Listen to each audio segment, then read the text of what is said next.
What are the 5 reasons that you won't give up when life catches you on the blind side? When the messenger of misery visits you, what are you going to do? What will keep you in the game when life knocks you to the canvas? Life's going to punch you right in the face. Life's going to fire you over and over again. You're going to be told you're not good enough. Your faith is going to be tested. Your family's going to look you in the eye and say, how do we get health insurance the next month? I don't know, but I know we're going to make it. You know who's going to bail you out? You know who's going to come in to rescue?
Reason to empower me. I got a saying that when life knocks you down, try and land on your back, because if you can look up, you can get up.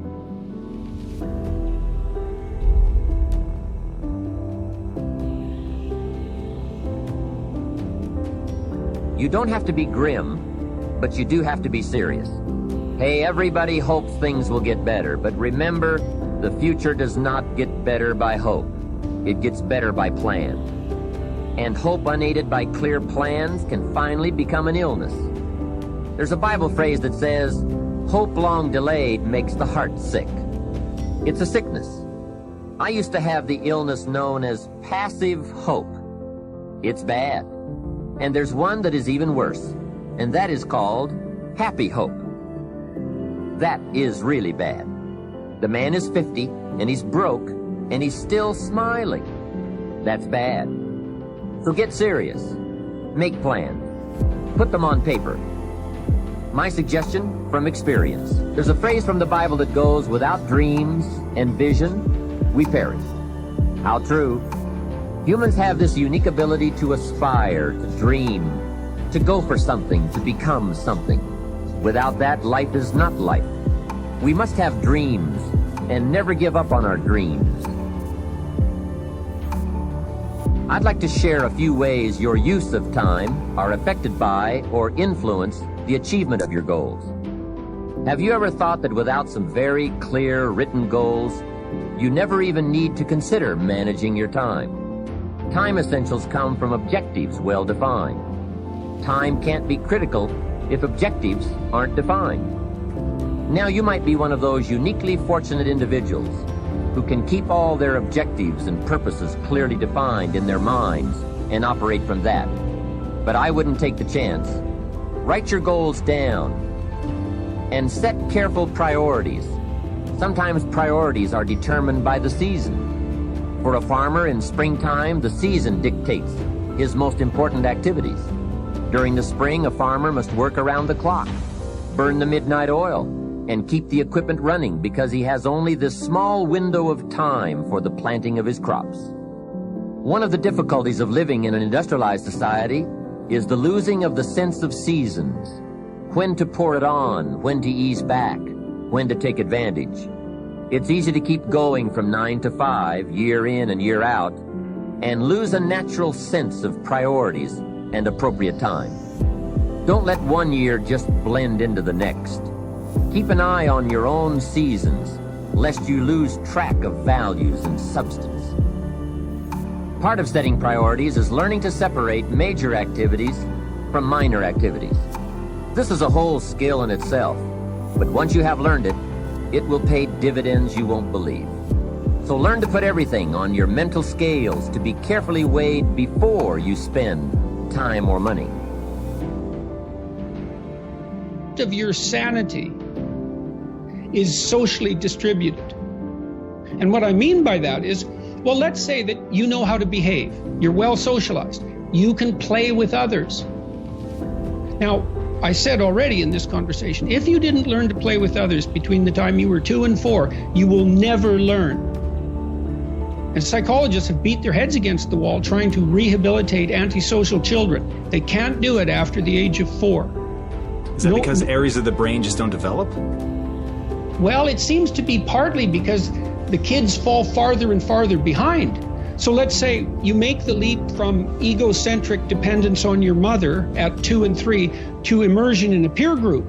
Well, then you pick peers that are at your same developmental level, and you chase each other up the developmental ladder. And the longer you're out of that, the farther you fall behind. And so, you know, kids, 5-year-old kids might come across another 5-year-old kid who tends to cry too much if they don't get their way. And they'll say, we don't want to play with the baby.